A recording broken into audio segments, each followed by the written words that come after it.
पुंडलिक वरदे हरिविठ्ठल. श्री ज्ञानदेव तुकाराम. गोपाल कृष्ण भगवान की जय. माऊली ज्ञानेश्वर महाराज की जय. जगद्गुरु तुकाराम महाराज की जय. पुढती पुढती पुढती या ग्रंथ पुण्य संपत्ती सर्व सुखी सर्वभूती संपूर्ण होईजे. ग्रंथराज ज्ञानेश्वरी अध्याय क्रमांक 18.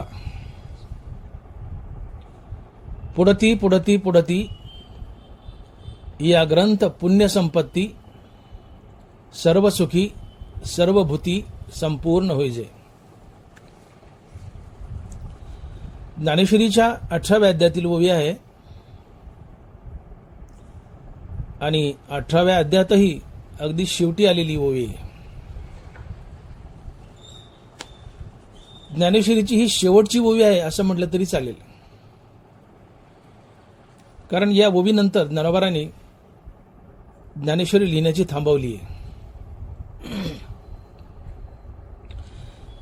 या ओवीनंतर एकच ओवी आली आहे आणि ती म्हणजे शके 1212 टीका केली ज्ञानेश्वरे सच्चिदानंद बाबा आदरे लेखक झाला.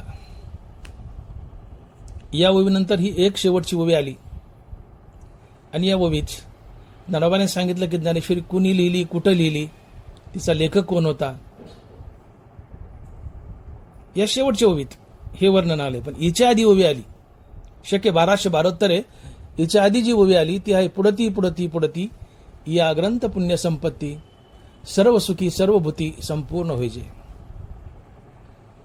आणि या ओवीनंतर ज्ञानेश्वरी लिहिण्याची थांबली आहे.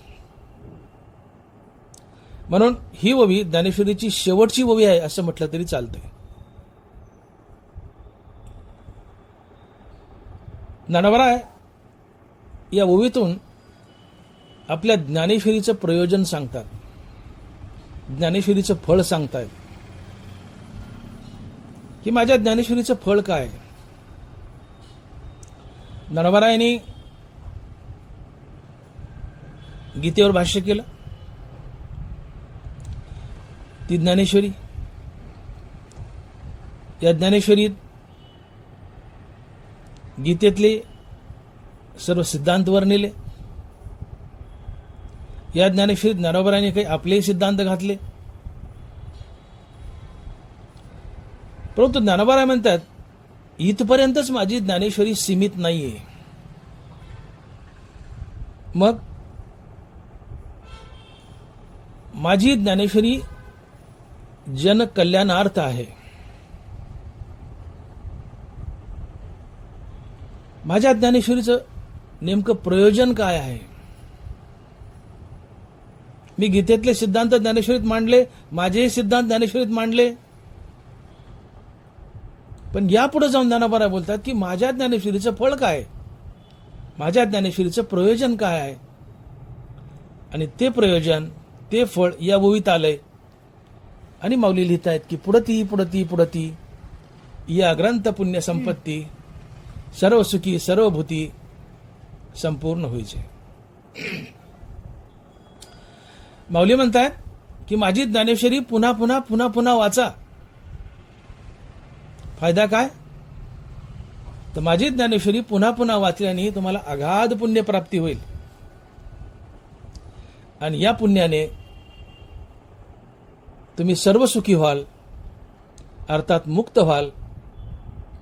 त्याच्याही पुढे जाऊन तुम्हाला भक्ती लाभेल, अर्थात तुम्ही संत व्हाल आणि तुमचं जीवन संपूर्ण होईल. सर्व सुखी सर्वभूती संपूर्ण होईजे.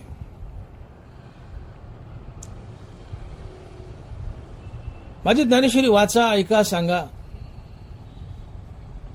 तुम्हाला अगाध पुण्य लाभेल आणि पुण्याने तुम्ही सर्व सुखी व्हाल, मुक्त व्हाल, जीवन पूर्ण होईल. मुक्त होणं ही जीवनाची पूर्णता आहे, परंतु संत होणं, भक्त होणं ही जीवनाची संपूर्णता आहे. म्हणून ओवीच्या उत्तरार्धात 2 गोष्टी आल्या. या ग्रंथ पुण्य संपत्ती सर्व सुखी सर्व भूती संपूर्ण होईजे. माझी ज्ञानेश्वरी पुन्हा पुन्हा वाचल्याने तिच्यातून मिळणाऱ्या पुण्याने तुम्ही सर्व सुखी व्हाल, अर्थात मुक्त व्हाल. तुम्हाला आत्मसुख मिळेल, जीवन पूर्ण होईल. पण त्याच्याही पुढे जाऊन तुम्ही भक्त व्हाल, संत व्हाल आणि जीवन संपूर्ण होईल. आणि म्हणून पुढती पुढती पुढती या ग्रंथ पुण्य संपत्ती सर्व सुखी सर्व भूती संपूर्ण होईचे. हे ज्ञानोबारायाच्या ज्ञानेश्वरीचं प्रयोजन आहे. तुम्ही ज्ञानोबारायाची ज्ञानेश्वरी पुन्हा पुन्हा वाचा. ज्ञानोबाराय म्हणतात, माझी ज्ञानेश्वरी पुन्हा पुन्हा वाचली तर तुम्हाला मुक्ती मिळेल, त्याच्या पुढे तुम्हाला संतपद मिळेल. चहू पुरुषार्थ श्री भक्ती जैसी. ज्ञानोबाराय 4था आणि 5वा दोन्ही पुरुषार्थ तुम्ही प्राप्त करताल. कशानं? माझ्या ज्ञानेश्वरी वाचनानं. आणि ज्ञानेश्वरीचं प्रयोजन आहे, ज्ञानेश्वरीचं फळ आहे. आणि म्हणून आम्हाला ज्ञानेश्वरी वाचायची. तुम्ही ज्ञानोबारायाच्या ज्ञानेश्वरीतल्या 2 वह्या जर अभ्यासल्या तर त्या 2 वह्यात ज्ञानोबारायांनी अख्खी गीता कव्हर केली, अख्खी गीता गुंडाळली. 2च ओव्यात की गीतेचं प्रयोजन काय, गीतेचं फळ काय, गीतेत भगवंताला सांगायचं काय. ज्ञानोबाराय लिहितायत, अविद्या नाशू हे स्थळ, मोक्ष पादान हे फळ. या दोन्ही केवळ साधन ज्ञान. एतुलेची नानापरी निरूपिले ग्रंथ विस्तारी, तेची आता 2 अक्षरी अनुवादावे. ज्ञानोबाराय म्हणतात, काय गीता? गीता गीता गीता म्हणजे काय? ऐका म्हणले, मी सांगतो गीता म्हणजे काय. फक्त 2 शब्दात ज्ञानोबारायांनी गीता गुंडाळी. काय म्हणतात माऊली? अविद्या नाशू हे स्थळ, मोक्ष पादान हे फळ. ज्ञानाची प्राप्ती करून अज्ञानाचा नाश करायचा आणि मोक्ष मिळवायचा, हीच गोष्ट भगवंतांनी अर्जुनाला वेगवेगळ्या तऱ्हेने पुन्हा पुन्हा पुन्हा पुन्हा सांगितली आहे.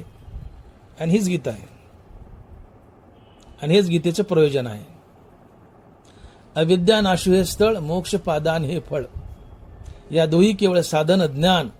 एतुलेची नानापरी निरूपिले ग्रंथ विस्तारी, तेची आता 2 अक्षरी अनुवादावे. गीतेचा विस्तार, गीतेचा ग्रंथ म्हणजे काय? की गीतेत भगवंतांनी अर्जुनाला पुन्हा पुन्हा हे सांगितलंय वेगवेगळ्या प्रकारे. काय? की आत्मज्ञानाची प्राप्ती करून अविद्येचा नाश करायचा आणि त्यातून मोक्ष मिळवायचा.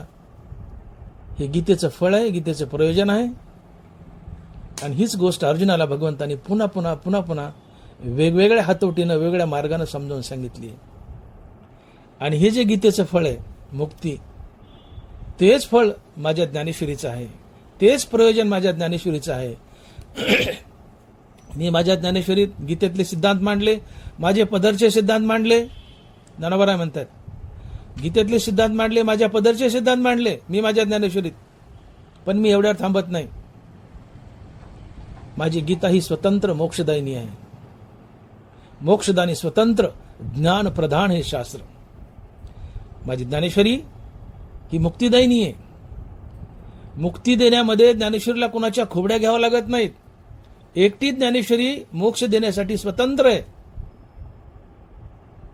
आणि एकटी ज्ञानेश्वरी मोक्ष देण्यासाठी स्वतंत्र आहे. हेच माझ्या ज्ञानेश्वरीचं फळ आहे, माझ्या ज्ञानेश्वरीचं प्रयोजन आहे. आणि ज्ञानोबाराय हेच आजच्या भूमी सांगतायत की पुढती पुढती पुढती या ग्रंथ पुण्य संपत्ती सर्व सुखी सर्व भूती संपूर्ण होईचे. माझी ज्ञानेश्वरी पुन्हा पुन्हा पुन्हा पुन्हा वाचा, पुन्हा पुन्हा ऐका, पुन्हा पुन्हा सांगा. काय होईल? तुम्हाला अगाध पुण्यप्राप्ती होईल. आणि हे पुण्य संपत्ती आहे. आणि या पुण्यरूपी संपत्तीने तुम्हाला सर्व सुखाची अर्थात मोक्षाची प्राप्ती होईल. तुमचं जीवन पूर्ण होईल. आणि याच्याही पुढे जाऊन मी बोलतो, माऊली म्हणतात की तुम्हाला भक्तीची प्राप्ती होईल, अर्थात संतपदाची प्राप्ती होईल. आणि तुमचं जीवन संपूर्ण होईल. सर्व सुखी सर्वभूती संपूर्ण व्हायचे. तात्पर्य सारांश, ज्ञानोबाराची ज्ञानेश्वरी पुन्हा पुन्हा वाचल्यानं अगाध पुण्य मिळतं आणि या पुण्यानं तुम्ही मुक्त होता, मुक्तीवर भजनयुक्त अर्थात संत होता. हे ज्ञानोबाराच्या ज्ञानेश्वरीचं फळ आहे. ज्ञानोबा ज्ञानेश्वरीमध्ये पुण्याला संपत्ती म्हणतात.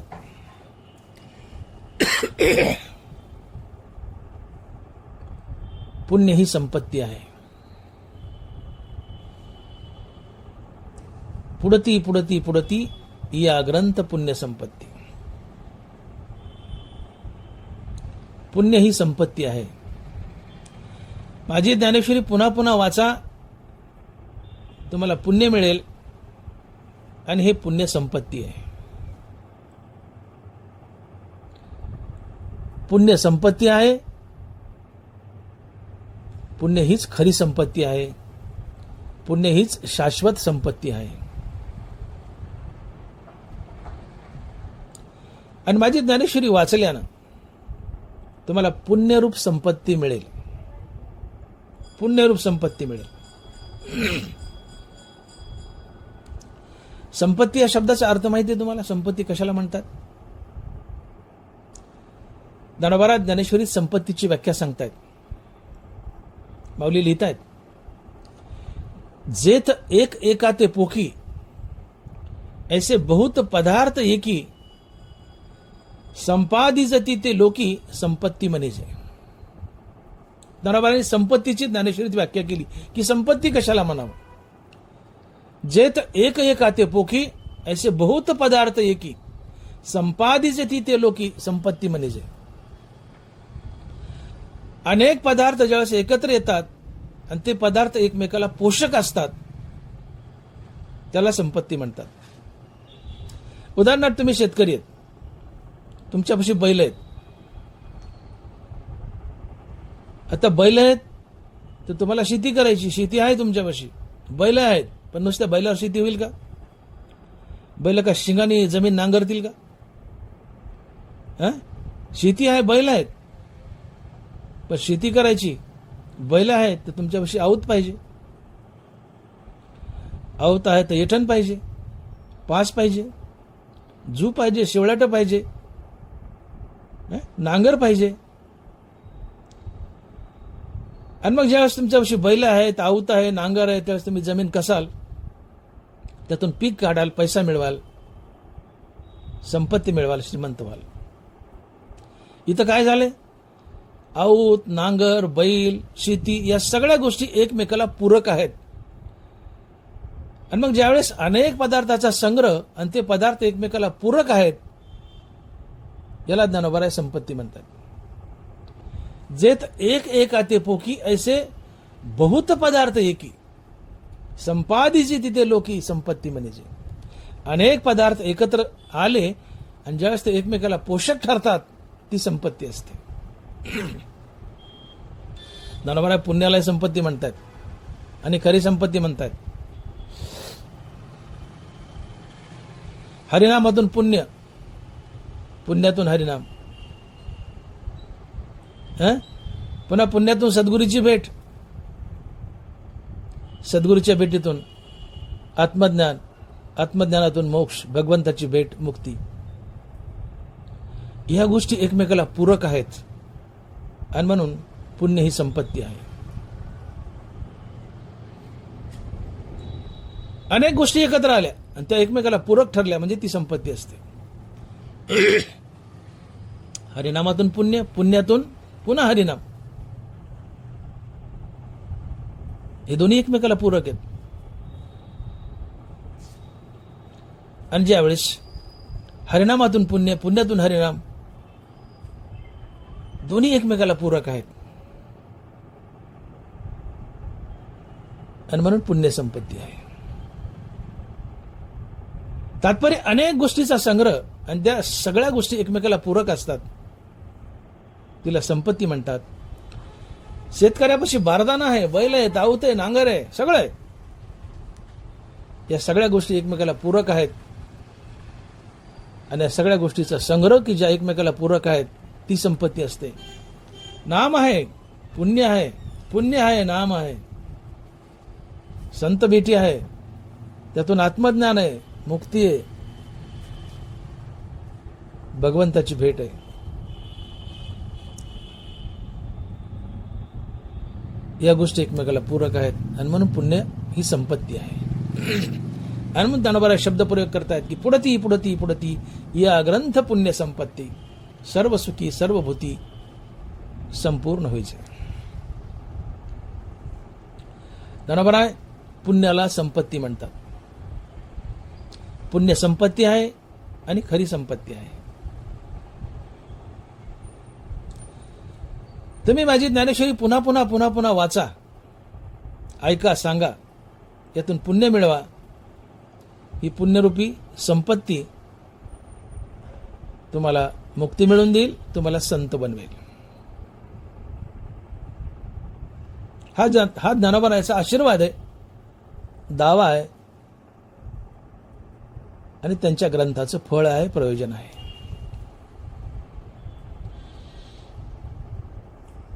पुण्य संपत्ती आहे.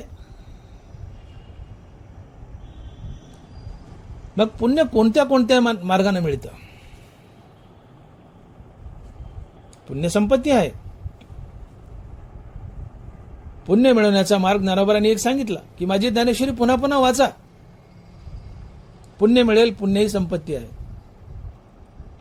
पुण्य मिळवण्याचा एक मार्ग ज्ञानोबांनी सांगितला, माझी ज्ञानेश्वरी वाचा, ऐका, सांगा, अगाध पुण्य मिळेल, पुण्य ही संपत्ती आहे.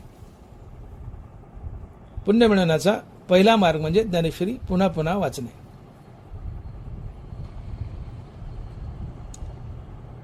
दुसरा मार्ग हरिनाम, मुखाना हरिनाम घ्या. हरिमुखे म्हणा, हरिमुखे म्हणा, पुण्याची गणना कोण करी. हरिनामानं पुण्य मिळतं आणि इतकं मिळतं की ज्याची गणना करता येत नाही.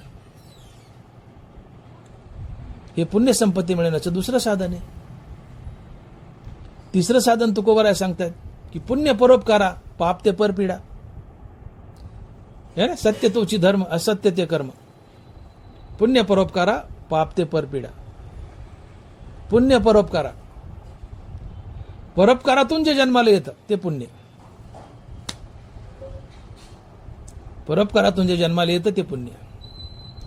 आणि म्हणून पुण्यरूपी संपत्ती प्राप्त करायची तर प्रामुख्यानं ती 3 गोष्टींनी प्राप्त करता येते. पहिली गोष्ट ज्ञानोबांची ज्ञानेश्वरी पुन्हा पुन्हा वाचल्यानं, अर्थात गीता आली, गीता ज्ञानेश्वरी पुन्हा पुन्हा वाचल्यानं. त्यात इतरही साधू संतांचे ग्रंथ आले, पण आज प्रमुख विषय ज्ञानेश्वरी आहे म्हणून आपण ज्ञानेश्वरीच घेऊ मर्यादित. पुण्य संपत्ती मिळवण्याचं पहिलं साधन ज्ञानेश्वरी पुन्हा पुन्हा वाचा, पुण्य संपत्ती मिळेल. दुसरं साधन मुखानं नित्य हरिनाम घ्या, पुण्य संपत्ती मिळेल. आणि तिसरं साधन परोपकार करा, पुण्य संपत्ती मिळेल. आणि या पुण्यरूपी संपत्तीने तुम्ही मुक्त व्हाल, संत व्हाल, जीवन संपूर्ण होईल, परिपूर्ण होईल.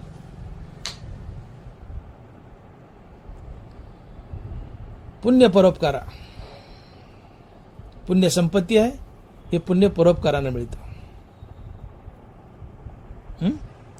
परोपकारानं पुण्य, पुण्य संपत्ती, पुण्यरूपी संपत्तीने मुक्ती, संतपद. समीकरण आहे. परोपकारानं पुण्य मिळतं. परोपकार कशा कशा प्रकारे करता येतो? पैशानी करता येतो, अन्नदानाने करता येतो,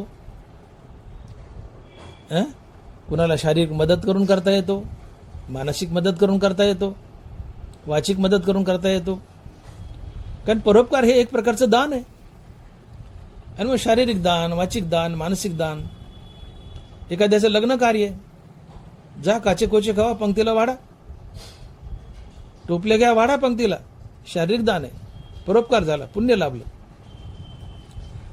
एखाद्याने रस्ता विचारलाय, सांगा तोंडानं, बरोबर रस्ता दाखवा, सांगा, वाचिक दान आहे. कुणी काय नडलंय, तुमच्याकडून हेल्प हवी आहे, अभ्यासाच्या बाबतीत तोंडाने त्याला मार्गदर्शन करा, वाचिक दान आहे. इतराचं चांगलं चिंतवा, मानसिक दान आहे. दान पैशातूनच करता येतं असं नाही. शरीरे, वाचा, मानसे या तिन्ही प्रकारातून तुम्हाला दान करता येतं.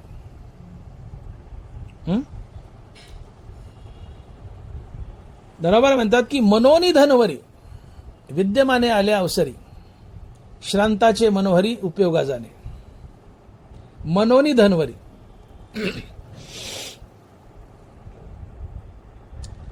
देह वाचा चित्ते यथा संपन्न वित्ते, वैरी झाली ही अर्थाते न वंचने ते दान. या दोन वयामध्ये ज्ञानोबाला सांगतात की दान काय असतं आणि ते कसं करावं. मनोनी धनवरी विद्यमाने आले अवसरी, वैरी झाली ही अर्थाते न वंचने ते दान. मनोनी धनवरी विद्यमाने आले अवसरी, श्रांताचे मनोहरी उपयोगा जाणे. देह वाचा चित्ते यथा संपन्न वित्ते, वैरी झाली ही अर्थाते न वंचने ते दान. बघा काय ग्रेटनेस आहे, काय मोठेपण आहे. ज्ञानोबाचे शब्द बघा. वैरी झाली ही अर्थाते न वंचने ते दान. ज्याचे आपले संबंध चांगले आहेत फक्त त्याला दान करा असं ज्ञानोबा म्हणत नाहीत. मग वैरी झाली ही अर्थाते न वंचने ते दान. दारात वैरी उभा आहे, दुश्मन उभा आहे तुमचा आणि काही याचना करतो, त्यालाही मदत करा आणि निस्वार्थपणे करा, परतफेडीची आशा न करता करा, ते दान आहे. उपकार करणाऱ्याचा कुणी उपकार करल, परंतु अपकार करणारा जो उपकार करतो ते दान असते. तो महात्मा असतो आणि ते संत असतात. वैरी झाली ही अर्थाते न वंचने ते दान. देह वाचा चित्ते, देहानं वाचन चित्तानं. मी बोलो देहानं शारीरिक दान. लग्नात काचेकोची मदत करा, वाढा जेवण टोपल्याने. वाचने गाईडलाईन द्या कुणाला. मनानं शुभ चिंता लोकांचं. मनोनी धनवरी, कुणाला गरज पडली तर पैसा द्या, दान करा. दानातून पुण्य मिळतं. पुण्य ही संपत्ती आहे. पुण्यरूपी संपत्ती तुम्हाला मुक्ती मिळवून देते. दान करताना माणसानं किती उदार असावं, किती उदार असावं. नरवाला लिहितात की पत्र पुष्प छाया फळे मुळे धनंजया, वाटेचा न चुकी आली या वृक्ष जैसा. पत्र पुष्प छाया फळे मुळे धनंजया, वाचेचा न चुकी आली या वृक्ष जैसा. एकदा एक मनुष्य झाडाकडे गेला आणि त्या झाडाला म्हटलं, झाडा मला तुझे पानं दे. झाड म्हटलं घेऊन जा. सत्यनारायण घालायचा का तुला? घेऊन जा म्हणले. झाड आंब्यात झाड होतं, घेऊन जा म्हणले पानं.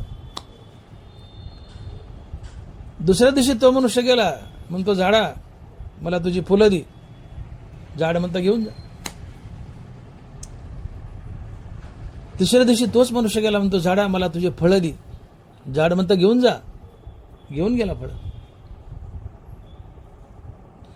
चौथ्या दिवशी गेला आणि मनुष्य म्हणतो झाडा मला तुझी सावली दे.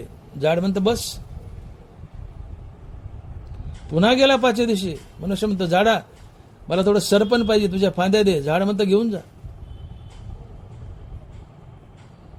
पत्र पुष्प छाया फळे मुळे धनंजया, वाटेचा न चुकी आली या वृक्ष जैसा. पान मागितलं दिलं, फूल मागितलं दिलं, फळ मागितलं दिलं, सरपण मागितलं दिलं, सावली मागितली दिली. पण पुन्हा एक दिवशी 6व्या-7व्या दिवशी तोच मनुष्य गेला आणि म्हणतो झाडा मला तुझ्या मुळ्या दे. झाडा मला तुझ्या मुळ्या दे. झाड म्हणतं घेऊन जा. काय उदारता आहे. झाडानं जर आपल्या मुळ्या दान केल्या तर झाड जिवंत राहील का? अहो ते उन्मळून पडेल, खाली पडेल. झाडाच्या मुळ्या तोडल्या की झाड खाली पडेल. प्रसंगी पत्र पुष्प छाया हे तर दिलंच, पण झाडाने आपल्या मुळ्याही दान केल्या. ही वृक्षाची दानाच्या बाबतीत सर्वात मोठी उदारता आहे. आणि म्हणून दान हे वृक्षासारखं असावं. तुम्हाला पुण्य लाभतं, पुण्य संपत्ती आहे. पुण्यरूपी संपत्तीने मोक्ष लागतो. पुण्यरूपी संपत्तीने मोक्ष लाभतो, संतपद मिळतं. आणि म्हणून पत्र पुष्प छाया फळे मुळे धनंजया, वाटेचा न चुकी आली या वृक्ष जैसा. दान कसं असावं? आम्ही कर्णाला दानशूर म्हणतो. कवच कुंडल दिली. कर्ण महादानी आहे, सर्वात मोठा दानी असं म्हणतो, पण नाहीये. कर्ण थोडा अलीकडे पडतो. कर्णाच्या पुढे एक महादानी आहे, आणि तो आहे दधीची ऋषी. दधीची ऋषी तो वत्रासूर नावाचा राक्षस होता. आणि त्या वत्रासुराला मारण्यासाठी इंद्राला त्या दधीची ऋषीची हाडं पाहिजे होती. तो इंद्र या दधीचीकडे गेलाय आणि म्हणतो, दधीची महाराज, ऋषीवर्य, वत्रासुरानं थैमान माजवले, त्याला मारायचंय, आणि तो मरेल तर फक्त तुमच्या आस्तीचा बाण केल्याने. तुमच्या मला आस्ती हव्यात. द्याल का सुद्धा म्हणून शब्द काढून दिला नाही तोंडातून. तुम्ही द्याल का हा शब्दही काढू दिला नाही. मला तुमच्या आस्ती हव्यात म्हटलं की चाकू घेतला, आपलं अंग फाडलं, आस्ती काढून दिल्या, दधीची मेला. वृक्षाला मूळ मागितलं, वृक्षानं दिलं, वृक्ष मेला. दधीचीला हाडं मागितली, दधीचीने हाडं दिली, दधीची मेला. हे दान असते. आणि म्हणून दानवारा लिहितात की पत्र पुष्प छाया फळे मुळे धनंजया, वाटेचा न चुकी आली या वृक्ष जैसा. झाड पान फुल देतं, यात काय न बोले. प्रसंगी झाड आपलं मुळेही देतं, स्वतःला नाहीसं करतं. इतकी मोठी दानात उदारता असावी, तुमचं कल्याण होतं. आणि म्हणून दानवारा दानाबद्दल बोलताना लिहितात की ते हे जान दान जे मोक्ष निधानाचे अंजन. दान हे मोक्ष निधानाचं अंजन आहे. दानानं देव भेटतो. आणि म्हणून परोपकार करा. परोपकार हे दान आहे. पुण्य परोपकारा. तुकोबाराय म्हणतात, पुण्य परोपकारा पाप ते परपीडा. परोपकार करा, दान करा, पुण्य लाभेल. हा परोपकार हे दान विविध मार्गाने करता येतं. आपण बोललो, देह वाचा चित्ते यथा संपन्न वित्ते. वैरी झाली या अर्थाते न वंचने ते दान.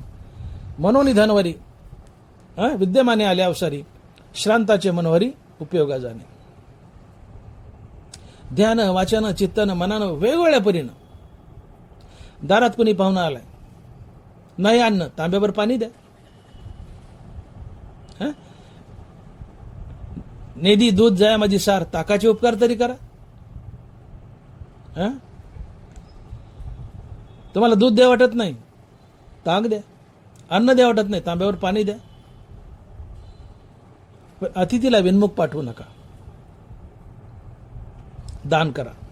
दानाने पुण्य, पुण्य संपत्ती, पुण्यरूपी संपत्तीने मुक्ती आहे, भक्ती आहे. आणि म्हणून दान करा, परोपकार करा. प्रसंगी शरीर दान करा. मेडिकल कॉलेजला मुलांना शिकण्यासाठी, डिसेक्शन करण्यासाठी फर्स्ट MBBS ला. नेत्रदान करा, रक्तदान करा, किडनी दान करा, नाना प्रकारचे अवयव दान करा. अगाध पुण्य या दानातून. पुण्य संपत्ती, पुण्य संपत्तीने मोक्ष, संतपद आहे. आणि म्हणून पुण्य ही संपत्ती आहे, आणि पुण्यरूपी संपत्तीने मुक्ती मिळते, संतपद मिळतं. मग ही पुण्यरूपी संपत्ती मिळवण्याचं प्रमुख साधन जर काय असेल तर ते परोपकार, दान. आणि म्हणून तुकोबाराय म्हणतात की पुण्य परोपकारा.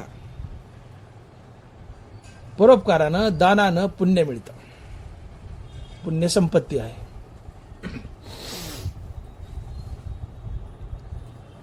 पुण्य मिळवण्याचं दुसरं साधन आहे हरिनाम. हरिनामानं पुण्य मिळतं. किती पुण्य मिळतं. सर्वांना श्रुत आहे हरिपाठ. हरिमुखे म्हणा, हरिमुखे म्हणा, पुण्याची गणना कोण करी. देवाचे द्वारी उभा क्षणभरी, तेने मुक्तिचारी साधी येल्या. हरिमुखे म्हणा पुण्याची गणना कोण करी. अरे कोण गणना करेल म्हणले पुण्याची, कोण मोजील म्हणले पुण्य. हरिनाम घेतल्याने किती पुण्य मिळतं हे मोजता येत नाही, त्याचं मोजमापच ठरवता येत नाही. पुण्याची गणना कोण करी. एकदा राम म्हटलं तर किती पुण्य माहितीये का. कोटी कोटी यज्ञ नित्य ज्याचा नेम, कोटी कोटी यज्ञ नित्य ज्याचा नेम, एक राम नाम जपता घडे. एकदा तुम्ही राम म्हटलात तो कोटी यज्ञाचं पुण्य तुम्हाला मिळतं. मग मोजा हे पुण्य. जो मनुष्य अखंड रामनाम घेतो तो किती यज्ञ करतो, किती पुण्य मिळवतो. आणि मग हरिनाम घेतल्यानं जे पुण्य मिळतं ते मोजता येत नाही. पुण्याची गणना कोण करी. आणि म्हणून हरिमुखे म्हणा हरिमुखे म्हणा, हरिभक्तीकडे या. हरिमुखे म्हणा पुण्याची गणना कोण करी. हरिनामानं पुण्य मिळतं, अगाध पुण्य मिळतं, अनकाउंटेबल पुण्य मिळतं. अनकाउंटेबल पुण्याची गणना कोण करी म्हणजे अनकाउंटेबल, जे मोजता येत नाही, शब्दात मांडता येत नाही. पुण्याची गणना कोण करी. हरिनामानं पुण्य संपत्ती, पुण्यरूपी संपत्तीने मुक्ती, अर्थात सर्व सुख, त्याच्या भक्तिसुख, संतपद, जीवन संपूर्ण.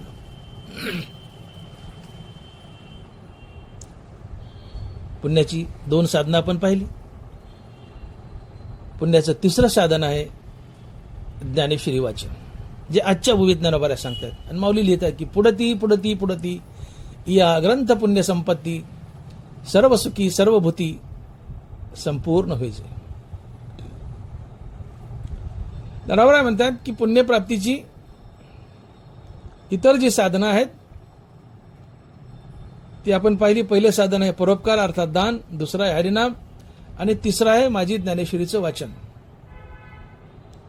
या तिन्ही साधनांनी तुम्हाला अगाध पुण्य मिळतं, पुण्य संपत्ती आहे, आणि पुण्य संपत्तीने मुक्ती आणि संतपद मिळतं. म्हणून माऊली म्हणतात की माझी ज्ञानेश्वरी पुन्हा वाचा, ऐका, सांगा. आणि मग शब्दप्रयोग कसा आहे, त्रिवारे पुढती, एकदा थांबले नाही, त्रिवारे पुढती. याचा अर्थ पुन्हा माझी ज्ञानेश्वरी वाचा, ऐका, सांगा. फायदा काय, तर तुम्हाला पुण्य मिळेल. पुण्य ही संपत्ती आहे, आणि पुण्यरूपी संपत्तीने तुम्ही सर्व सुखी व्हाल, तुम्हाला आत्मसुख मिळेल, अर्थात तुम्ही मुक्त व्हाल, जीवन पूर्ण होईल. त्याच्या पुढे तुम्हाला भक्तिसुख मिळेल, तुम्ही संत व्हाल, जीवन संपूर्ण होईल. आणि म्हणून पुढती या ग्रंथ पुण्य संपत्ती, सर्व सुखी सर्वभूती संपूर्ण होईजे. ज्ञानोबांनी सढळ हाताने आशीर्वाद दिला आपल्या ग्रंथाला. आणि म्हणून मी सुरुवातीला बोललो की माऊली म्हणतात की मी माझ्या ज्ञानेश्वरीमध्ये भगवंताच्या मुखातील गीतेतील सिद्धांत मांडलेत, शिवाय माझ्याही पदरचे सिद्धांत मांडलेत. पण एवढ्यावर माझी ज्ञानेश्वरी थांबत नाही. माझ्या ज्ञानेश्वरीचा स्वतंत्र अधिकार आहे. ही मोक्षदायिनी आहे, ही मोक्ष देण्यामध्ये स्वतंत्र आहे. मोक्षदानी स्वतंत्र ज्ञान प्रधान आहे शास्त्र. माझ्या ज्ञानेश्वरीला कुणाच्या खुबड्याचा आधार घेण्याची गरज नाहीये. मोक्षदानासाठी माझी एकटी ज्ञानेश्वरी ही मोक्ष देण्याच्या बाबतीत स्वतंत्र आहे. आणि म्हणून माझ्या ज्ञानेश्वरीला शरण या, माझ्या ज्ञानेश्वरीला शरण या. ती पुन्हा वाचा. आणि म्हणून शब्द प्रयोग आहे पुढती पुन्हा वाचा, ऐका, सांगा. यातून पुण्य कमवा.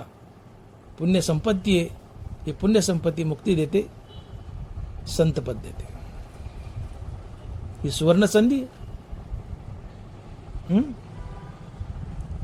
ज्ञानेश्वरी ही मुक्तिदायिनी आहे आणि स्वतंत्र मुक्तिदायिनी आहे. ज्ञानेश्वरी आणि गीता हे सर्व ग्रंथाचे ईश्वर आहेत. ज्ञानोबा सोमुखाने बोलतायत, ज्ञानोबा लिहितायत, भानुभूषिता प्राचिया सतेजा दिशा आगविया, तसे शास्त्रेश्वरा गीताया सनाथे शास्त्रे. पूर्व दिशेला सूर्य उगवला, सगळ्या दिशा उजळून निघतात. तसं माझ्या ज्ञानेश्वरीपाशी सगळे ग्रंथ आले की ते सनात होतात, त्यांना जीवदान मिळतं. जोपर्यंत इतर ग्रंथ गीता ज्ञानेश्वरीपाशी येत नाही तोपर्यंत ते अनाथ आहेत. जेव्हा सर्व ग्रंथ गीता ज्ञानेश्वरीच्या जवळ येतील तेव्हा ते सनात होतात आणि तुम्हाला मोक्ष देण्यासाठी कामी येतात, अन्यथा नाही. का? तर गीता ज्ञानेश्वरी सर्व ग्रंथाचा ईश्वर आहे. इतर ग्रंथ ज्ञानेश्वरीपाशी आल्यास सनात होतात, नाही आले तर ते अनाथ आहेत. ज्ञानेश्वरी सर्व शास्त्राचा ईश्वर आहे. ज्ञानेश्वरी मुक्तिदायिनी आहे. ज्ञानेश्वरी मोक्ष देण्यामध्ये स्वतंत्र आहे आणि म्हणून शब्दप्रयोग आहे, मोक्षदानी स्वतंत्र ज्ञान प्रधान हे शास्त्र. माझी ज्ञानेश्वरी तुम्हाला आत्मज्ञान देते आणि त्यातून मुक्ती देते. मुक्ती देण्यामध्ये माझी ज्ञानेश्वरी स्वतंत्र आहे, तिला कोणाचाच आधार घ्यायची गरज नाही. माझी ज्ञानेश्वरी नुसती वाचा, ऐका, सांगा, तुम्हाला मोक्षच देईल. आणि म्हणून ज्ञानेश्वरीबद्दल लिहिताना ज्ञानोबराय लिहितायत की श्रवणे पाठे अर्थे गीता निधी मोक्ष आरोते जैसा समर्थ दाता कमनाते नास्ती न म्हणे. ज्ञानोबरायची नीट ऐका. श्रवणे पाठे अर्थे गीता निधी मोक्ष आरोते. माझी ज्ञानेश्वरी सांगा व्यासपीठावर बसून, ऐका श्रोते बनून, वाचा वाचक बनून. माझी ज्ञानेश्वरी वाचा, ऐका, सांगा, यातलं काही एक करा, फळ एकच, मोक्ष. का तर ज्ञानेश्वरीपाशी पंक्तिभेद नाहीये. माणसानं पंक्तिभेद करू नये. पंक्तिभेद हा महादोष आहे. नामदेवराय आपल्या एका अभंगात बोलतायत की पंक्तिभेदकाची मरती पोरे किंवा तिचा पती मरे बाळपणी. नामदेव महाराज, पंक्तिभेदकाची मरती पोरे किंवा तिचा पती मरे बाळपणी. जी बाई पंक्तिभेद करते, 10 माणसं जेवायला बसलेत, तर तिचा जो प्रिय आहे, आवडीचा आहे, मग तो भाऊ असो, नवरा असो, कुणी असो, त्या 10 माणसात तिचा जो कोणी आवडीचा आहे त्याला एक वाढते आणि बाकीच्याला हलकं सालकं वाढते. पंक्तिभेद करते. नामदेव महाराज म्हणतात की जे पंक्तिभेद करतील त्याची लेकरं मरतील किंवा त्या बाईचा नवरा लहानपणी मरेल. आणि म्हणून पंक्तिभेद करू नका. समर्थाच्या पंक्ती भोजने तळिल्यावरिल्या एकची पक्वान्ने. महाडीवर बसल्याला जे वाढतात तेच खाली तळमजल्यात बसलेलं वाढावं. वरच्याला एक, खालच्याला एक नाहीये. कीर्तनकाराला जे खाऊ घालता तेच टाळकऱ्याला खाऊ घाला, तेच ऐकायला आलेल्या, कीर्तन ऐकायला आलेल्या श्रोत्याला खाऊ घाला. जे श्रोते कीर्तन ऐकायला आलेत त्यांना गावातल्या भाकरी गोळा करून आणायच्या आणि खाऊ घालायच्या.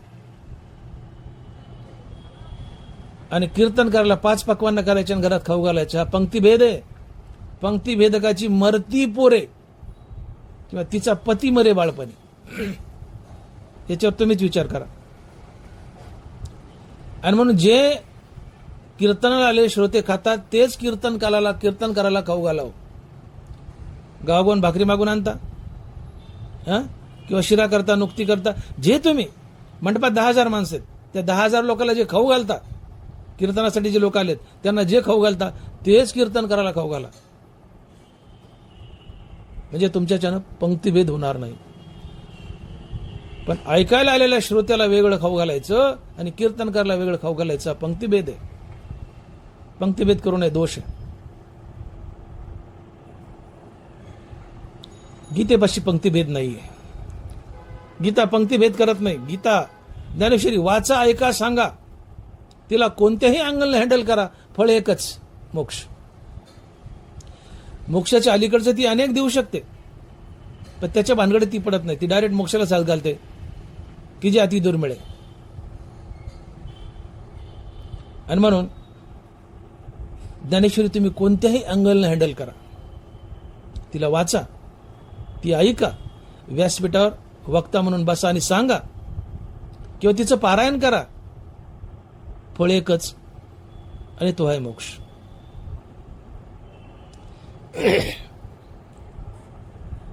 ज्ञानेश्वरी ऐकल्यानं जसं आपण बोललो की हरिनाम घेतल्यानं किती पुण्य मिळतं, तर उत्तर आहे पुण्याची गणना कोण करी. हरिनामानं किती पुण्य मिळतं, त्याचं उत्तर आहे पुण्याची गणना कोण करी. हरिनामानं किती पुण्य मिळतं याची गणनाच करता येत नाही. तसं ज्ञानेश्वरी वाचल्यानं, गीता वाचल्यानं किती पुण्य मिळतं याचीही गणना करता येत नाही. याचीही गणना करता येत नाही. अनकाउंटेबल पुण्य ज्ञानेश्वरी वाचनानं, ऐकण्यानं आणि सांगण्यानं मिळतं. ज्ञानोबराय साक्ष देत आहेत, माऊली लिहित आहेत, जे ये गीतेची अक्षरे रिगतिका कर्णद्वारे तेतुली होती पुरे अश्वमेध की. वो भी नीट आहे का.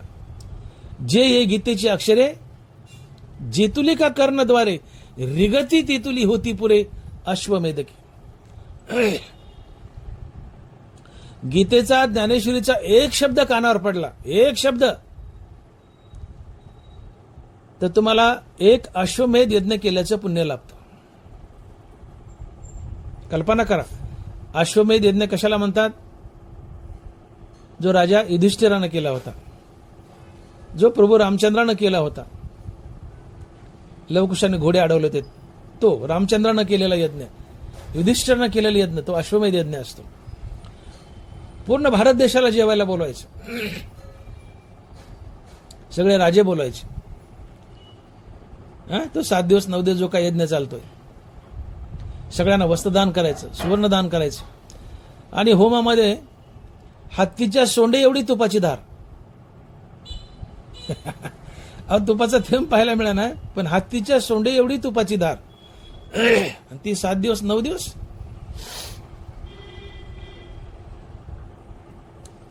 अश्वमेध यज्ञ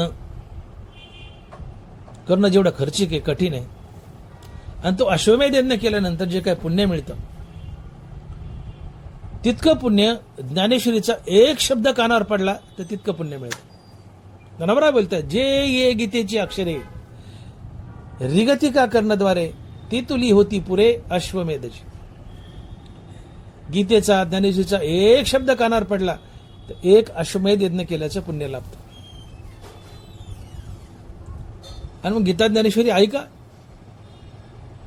गीता ज्ञानेश्वरीचं पारायण करा, गीता ज्ञानेश्वरी वाचा, गीता ज्ञानेश्वरी व्यासपीठावर बसून सांगा. एका एका शब्दाला एक एक अश्वमेध यज्ञ केल्याचं पुण्य, एक एक अश्वमेध यज्ञ केल्याचं पुण्य. आणि म्हणून हे सुद्धा पुण्य अनकाउंटेबल आहे. जसं हरिमुखे म्हणा, हरिमुखे म्हणा, पुण्याची गणना कोण करी. हरिनामाचं पुण्य अनकाउंटेबल आहे, शब्दात मांडता येत नाही, मोजता येत नाही, त्याची गणना करता येत नाही. तसं ज्ञानेश्वरीच्या वाचनानं, सांगण्यानं, ऐकण्यानं जे पुण्य मिळतं ते शब्दात सांगता येत नाही, त्याची गणना करता येत नाही, ते अनकाउंटेबल आहे, त्याचं मोजमाप सांगता येत नाही. मग अशी ज्ञानेश्वरी की जिच्या श्रवणानं, सांगण्यानं, वाचनानं अगाध पुण्य मिळत आहे. या ना, सांगता येत नाही तर वाचा, वाचता येत नाही तर ऐका, पारायणाला बसा, तिला कुठल्या अँगलने हँडल करा, ती तुम्हाला मोक्षच देते. का तर ज्ञानेश्वरीचा एक शब्द कानावर पडला तर एक अश्वमेध यज्ञ केल्याचं पुण्य, पुण्य संपत्ती आहे.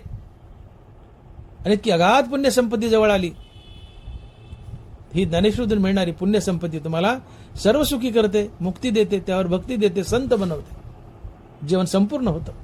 आणि मन पुढती पुढती पुढती या अग्रंथ पुण्य संपत्ती सर्व सुखी सर्व भूती संपूर्ण व्हायची. हा ज्ञानोबाराचा दावा आहे, ज्ञानोबाराची भीष्म प्रतिज्ञा आहे की माझी ज्ञानेश्वरी तुम्हाला काय देऊ शकते.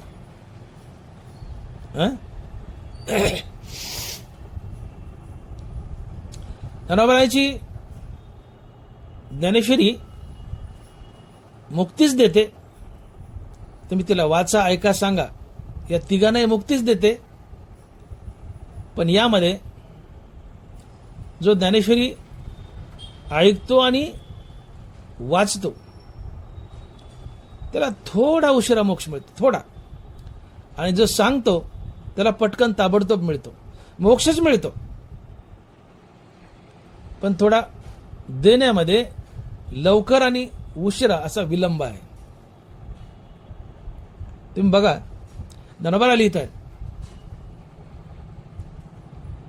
की तो मज यावया लागी पहिले पेने करी स्वर्गी, आवडे तो भोगी पाठी मजच मिळे. जो माझी ज्ञानेश्वरी वाचतो आणि ऐकतो, या दोन माणसाबद्दल बोलतात ज्ञानोबा, सांगणाराबद्दल नाही. जो ऐकतो आणि वाचतो, या दोघांबद्दल बोलतात. तो मज यावया लागी पहिले पेने करी स्वर्गी, आवडे तो भोगी पाठी मजची मिळे. जे ज्ञानेश्वरीचे वाचक आहेत, ज्ञानेश्वरीचे श्रोते आहेत, त्यांनी पुण्य मिळवलंय आणि भगवंताच्या दिशेने, मोक्ष प्राप्तीच्या दिशेने निघालाय, तर त्याला अगोदर स्वर्गाची प्राप्ती होते. त्याचा एक मुक्काम स्वर्गात पडतो, त्याला डायरेक्ट मोक्ष मिळत नाही. त्याचा पहिला मुक्काम पहिले पेने करी स्वर्गी, आवडे तो भोगी पाठी मजची मिळे. ज्ञानेश्वरी वाचक आणि ज्ञानेश्वरी श्रोता भगवंताच्या दिशेने, मोक्ष दिशेने चाललेत, पण त्यांचा एक मुक्काम स्वर्गात पडतो. स्वर्गात तो स्वर्गातले दिव्य भोग येथेच भोगतो आणि भोगून कंटाळा आला की पांडुरंगाला म्हणतो, देवा हा काय अंतर आहे, काय अडथळा आलाय, मला तू पाहिजे, हा स्वर्गाचा सुखभोग मला कशाला दिला, हे नको मला. पांडुरंग त्याला अलगद उचलून घेतो आणि मुक्ती देऊन टाकतो. ज्ञानेश्वरी वाचल्यानं आणि ऐकल्यानं मुक्तीच आहे, पण डायरेक्ट नाहीये. एक मुक्काम स्वर्गात पडतो, तिथले दिवे भोगून कंटाळा आला की तुम्ही नुसती पांडुरंगाला हाक मारा, पांडुरंग तुम्हाला मोक्ष देऊन टाकतो. ज्ञानोबा लिहितात, तो मज यावाय लागी पहिले पेने करी स्वर्गी, आवडे तो भोगी पाठी मजाची मिळे. ऐसी गीता धनंजया ऐकतया आणि पडतया, फळे महानंदे मिया बहु काय बोलो. शब्दप्रयोग बघा, ऐसी गीता धनंजया ऐकतया आणि पडतया. जो ज्ञानेश्वरी ऐकतो आणि वाचतो, ऐकतया म्हणजे ऐकणारा, पडतया म्हणजे वाचणारा. ऐसी गीता धनंजया ऐकतया आणि पडतया, फळे महानंदे मिया भाऊ काय बोलो. माझी गीता जे ऐकतात आणि पडतात म्हणजे वाचतात, ते माझ्या दिशेने निघालेत, तर एक मुक्काम स्वर्गात पडतो. स्वर्गातले दिवे भोगतात, भोगून कंटाळा आला, मला आवाज दिला की मी अलगद उचलून घेतो आणि मुक्ती देतो. हे झालं ज्ञानेश्वरीचे वाचक आणि ज्ञानेश्वरीचे श्रोते. आता वक्त्याबद्दल ज्ञानोबा काय बोलतात, वक्त्याचं काय होतं, वक्त्याला मुक्ती कधी मिळते. माऊली लिहितात की भक्ता गीतेसी भेटी करे आदरेसी, तो देहापाठी मजसी एकची होय. जो ज्ञानेश्वरीचा गीतेचा वक्ता व्यासपीठावर बसून माझ्या भक्ताला गीतेची, ज्ञानेश्वरीची मेजवानी खाऊ घालतो, अर्थात व्यासपीठावर बसून माझी ज्ञानेश्वरी सांगतो जगाला, तो मरण पावला, अर्थात त्यांनी देह ठेवला की तात्काळ त्याला मुक्ती मिळते. त्याला स्वर्गातला मुक्काम पडत नाही, तो डायरेक्ट मुक्त होतो. भक्ता गीतेसी भेटी करी आदरेसी, तो देहापाठी मजसी एकची होय. गीतेचा वक्ता देह ठेवला, अर्थात मेला की तात्काळ मुक्त होतो. गीतेचा वक्ता देह ठेवला, मेला की तात्काळ मुक्त होतो. परंतु गीतेचा श्रोता आणि वाचक तात्काळ मुक्त होत नाही, त्यांचा एक मुक्काम स्वर्गात पडतो आणि नंतर मुक्ती लाभते. काय बिघडलं स्वर्गात मुक्काम पडला तर? मजा आहे ना. हा वक्ता तर डायरेक्ट मुक्तीला गेला, पण हे वाचक आणि श्रोते स्वर्ग एन्जॉय करून मुक्तीला गेले. काय बिघडलं? घ्या ना स्वर्गाचा भोग थोडा, मुक्ती आहेच पुढे. तात्पर्य वक्ता असो, श्रोता असो, वाचक असो, फळ एकच आहे. श्रवणे पाठे अर्थे गीता निधी मोक्ष आरोते, जैसा समर्थ दाता कमनाते नास्ती न म्हणे. थोडा वक्त्याचा अधिकार जास्त दाखवलाय आणि साहजिक आहे, वक्त्याला अभ्यास करावा लागतो, कष्ट करावं लागतं, सांगावं लागतं, मनन पठन करावं लागतं, त्याची मांडणी करावी लागते. वक्ता बनणं अवघड असतं. 10 सहस्रेषु वक्ता हा असं म्हटलंय, 10,000 एक वक्ता असतो. वक्ता बनणं कष्टदायी आहे. फळ मोक्षाचे पण थोडं लवकर दिलंय. श्रोता आणि वाचकाला मोक्षाचे पण थोडा उशिरा दिलाय. आणि म्हणून गीता ज्ञानेश्वरीचा वक्ता हा भगवंताचा अतिप्रिय आहे. अतिप्रिय. एकदा लक्ष्मी माता भगवंताचे पाय चोपत बसल्या होत्या आणि पाय चोपता चोपता लक्ष्मी मातेने वैकुंठामध्ये भगवंताला नारायणाला सहज एक प्रश्न केला, म्हणजे की देवा, तुमची या जगतातील सर्वात आवडती वस्तू काय आहे? देव हसले, म्हणले रुक्मिणी आज जरा घाई आहे, लक्ष्मी आज जरा घाई आहे, म्हणले तुला निवांत वेळात एका दिवशी सांगेल म्हटले मी की माझी या विश्वातील सर्वात प्रिय वस्तू काय आहे. लक्ष्मी म्हणाले ठीक आहे देवा, निवांत सांगा. देवाला आयतीच संधी चालून आली. देवाला नारदाचा गर्व जिरवायचा होता. नारदाला असा गर्व झाला होता की जगात नारायणाचा अर्थात देवाचा सर्वात प्रिय भक्त कोण आहे तर मी आहे म्हणले. असा नारदाचा अहंकार पुष्ट झाला होता. नारद स्वतःला देवाचे सर्वात मोठे भक्त समजायचे. देवाला थोडंसं नारदाला पंक्चर करायचं होतं. नारदाचा गर्वहरण करायचं होतं. नारायण म्हणाले बरं झालं ती संधी चालून आली. नारदाने देवाने एक डाव रचला, लीलाच केली. एके दिवशी नारद वैकुंठामध्ये नारायण नारायण करत भगवंताच्या भेटीला गेले. जाताना कधी नाही ते महाद्वारात एक रजिस्टर ठेवलेलं दिसलं नारदाला आणि कुतूहलानं गेले. नारद म्हणतात कधीच नाही तर रजिस्टर दिसायले, काय भानगडे? गेले आणि पाहतात रजिस्टर उघडून तर त्या रजिस्टरमध्ये भक्तांची नावं होती, यादी होती भक्ताच्या नावाची. आणि त्या रजिस्टरमध्ये यादीमध्ये नंबर 1 ला नारदाचं नाव होतं आणि सगळ्यात शेवटी मारुतीरायाचं नाव. नारदाचा गर्व अजून चढला. म्हणले रजिस्टर त्यात भक्ताची यादी नंबर 1 ला मी आहे म्हणले, टॉप लिस्ट मध्ये. ठीक आहे म्हणले, गर्व चढला. ठीक आहे म्हणले. नारद अजून फुगले. पण मध्ये गेल्यावर नारद देवाला म्हणतात देवा, बाहेर कधी नाही ते रजिस्टर पाहिले मी, त्यात भक्ताची यादी आहे आणि त्यात नंबर 1 ला माझं नाव आहे, असायलाच पाहिजे म्हणले. मी नंबर 1 चा भक्त आहे तुमचा, असायलाच पाहिजे म्हणले. परंतु मारुती म्हणले सगळ्यात खाली घातलं हो शेवटी, निवर बढती पास केलाय 35% मार्क देऊन. नारद म्हणतात मारुती बऱ्यापैकी भक्त हो तुमचा, तुम्ही सगळ्यात शेवटी कसा ठेवला? मी नंबर 1 ला असायलाच पाहिजे, पण मारुती सगळ्यात शेवटी का?